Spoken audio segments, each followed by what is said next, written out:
We're going to start the demonstration with a quick overview of the QMF for Workstation user interface. For those who have used prior versions of QMF, the QMF perspective will be a familiar environment for you. We still support browsing through data sources, and as I do so, I can access the tables directly under those data sources. If I wish to create a query, for example, I simply double-click on the table that I'd like to access, and I'm in the query diagram mode, ready to run that query, and I can just hit the toolbar button to get my results. We can also access the QMF catalog directly from the Database Explorer. So if I have objects stored within QMF for TSO, for example, I can access them directly through the QMF catalog link right here. But what's really interesting about V10 is that we no longer force people to use this database-centric view. Certainly you still can, but for many users, our brand new workspace view just makes an awful lot more sense. In this case, we've built a fictitious business analyst view. This is just one perspective that we have defined within this sample QMF repository. So certainly this is not the way it has to be laid out. It's just an arbitrary workspace that we've created for this demonstration. And here we've decided to lay out our QMF content according to the content type. So I have some analyst queries available to me, I have some dashboards, and I've placed my reports in a reports folder. Again, these are just arbitrary folders.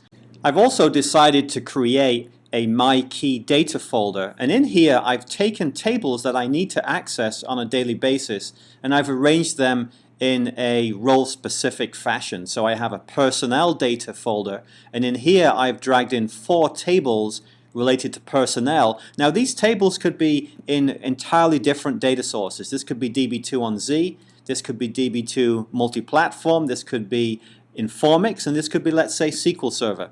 But as far as I'm concerned, there are 4 pieces of information that I need ready access to. And in a similar fashion, I've organized production data in a separate folder too. So let's start by launching a QMF V10 dashboard. This actually is a dashboard that we include with the product. I'm going to make this full screen. The dashboard actually is built for 1024 by 768. We're presenting this demonstration in a smaller screen resolution than that, so it's a little bit cropped, but nonetheless we can see the key elements of this. Here we have a live dashboard which is pulling geospatial data straight out of DB2. So these are live geospatial polygons. They're being colorized based on the magnitude of sales.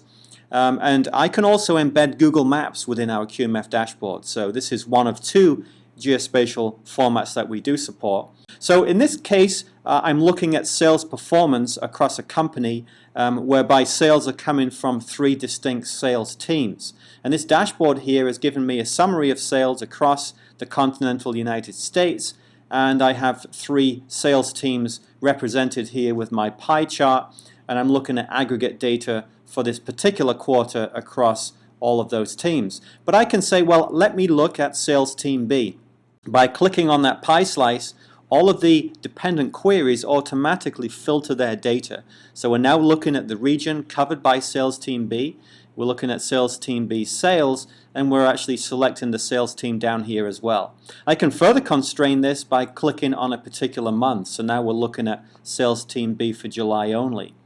At any point I can deselect. I can say, well, let me look at the entire mix of sales for that particular month, or I can deselect the month or select a different one.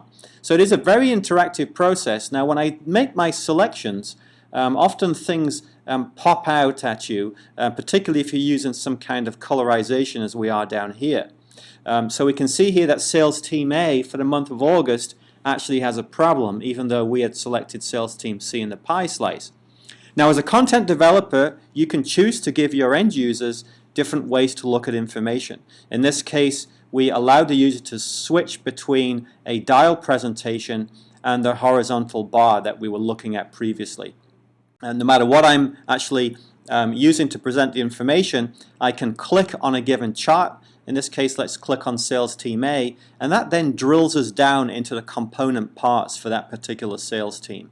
So now we're on a separate part of the dashboard, a separate dashboard canvas, and we're looking at a particular sales team. From here I can make further selections. I can say, well, Matthew Fowler here does not really have a good sales contribution for August, so let's look at that person's sales across the quarter. And there I can see that July is actually a pretty good mix for this person, whereas it's not so good for some of the others. So, as you can see from this basic example, QMF V10 dashboards are very interactive. They're great for business users that simply don't understand technical tools.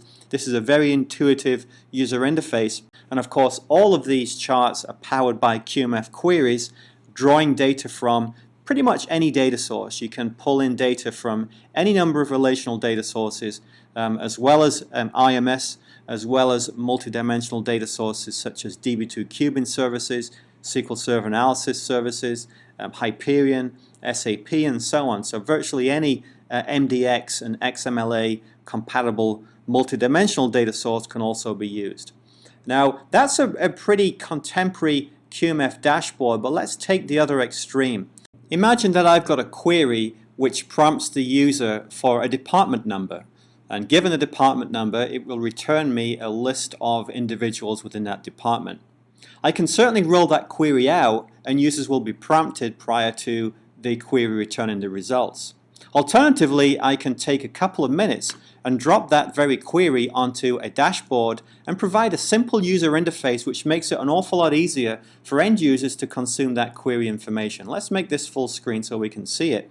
And so all we've done is taken a standard QMF query and we've connected it to a combo box. So no longer do I need to type in a number, I can just select a number from the combo box, and when I do so, the grid automatically changes. I can also dynamically say, show me all departments, so I'm removing the parameter constraint completely. As with the regular QMF grid, I can move these columns around, I can side group them, I can filter, and so on. So it's just, a dashboard can be nothing more than a simple user interface around a QMF query. So there we have a couple of very distinct samples, both drawing from our QMF V10 dashboard facility. Let's now change tack and look at some query operations. So I have a number of ways that I can build a query. Certainly I can go into my key data, or if I've pulled tables into my workspace, I can simply build a query by double clicking on that table. And perhaps then I'd like to refine it, so I can drag in a second table and I can say I'd like to select this column from here, and then I'm good to go. I can run that query and further manipulate it. So that's certainly one way it can be done. Alternatively, I could browse the entire database structure if I don't have this kind of layout. And in fact, we have a mode here where we've added the entire database. So I can hunt through my tables, I can set name filters to narrow down to a particular table. And again, I can double click on it and further refine that, perhaps dragging on additional tables as I do so. But we've also got another way it can be done, and that is through our command bar. So I can simply, if I know the name of the table, in this case let's say q.staff, I can type our display command, and when I do that I again get my results immediately, and I'm back in my query document where I can further refine this query. And finally, for users who perhaps don't even know where the data resides, they can start off with a brand new query. They can go across to our ER Diagrams tab, which is part of the query itself, and they can browse through diagrams that have been pre-configured for them. So here's my staff diagram. I can look at this and say, yes, this is the information I need. I didn't appreciate that it was in q.org and q.staff, but now I see that on the diagram. So I'll just pick from this diagram and say I would like department name, I would like the name of the person, the job, the years, the salary, and the commission, let's say. And again, this query now is ready for me to run directly. Now from here I might want to organize this data. I could say I would like to sort this in a couple of ways. I'd also like to move around the columns. If I move the columns all the way to the left, I create a side group. Let's create a couple of side groups there and auto size the grid. For the remaining columns, I'll just add some aggregations. So let's go for a count of the individuals. Let's go for an average of the years, and perhaps a sum of the salary, and a maximum of the commissions. We could also add in a calculated column, so perhaps we would like to see a total which is comprised of salary plus commission, and that will then add an additional column here which is not coming from the database but is being computed by QMF for Workstation.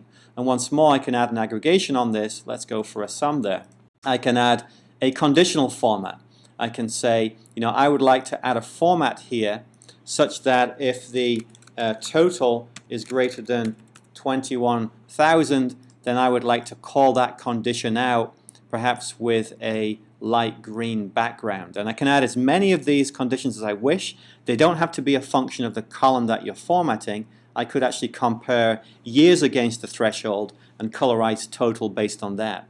Now, when I have this data in this form, there are many things I can do. I can create a PDF file from it to share with somebody else. I can go to the results menu and say I would like to display an Excel worksheet. As we do that, QMF for Workstation launches Excel directly and creates 4 sheets for us. The first thing it creates is an Excel pivot chart, and you'll notice that we have department name and job as our dimensions, and then the remaining columns right here, if I just put this by the side, are aggregated based on how I decided to roll those up. So we've transferred over the aggregations as well as the axis fields. I'll just remove this pane so we can see the chart in a little more detail. Obviously from here I can do further analysis on this. We also do the same with a pivot table, so this also reflects the groupings and aggregations that we had provided through the grid. For good measure, we send over the actual flat data because often that's useful. And finally, we also send over the grouped and aggregated data plus the conditional formatting just as it appears inside of the grid. So all of that can be moved over by a menu selection or by the Control-B keystroke. Now, keeping the data within QMF for Workstation, I can directly launch a report building wizard from here.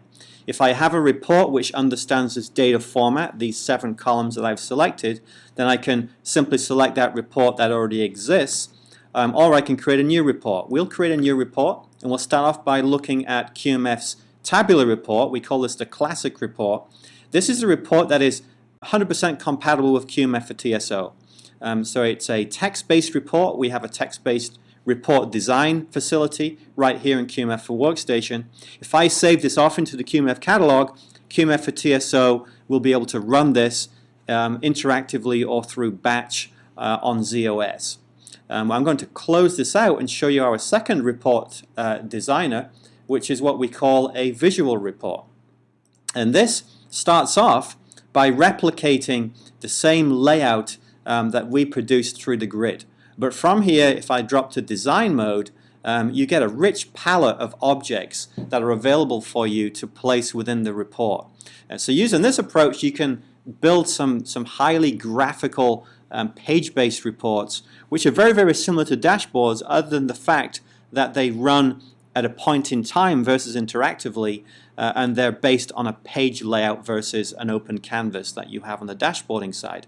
But other than that, the facilities are identical.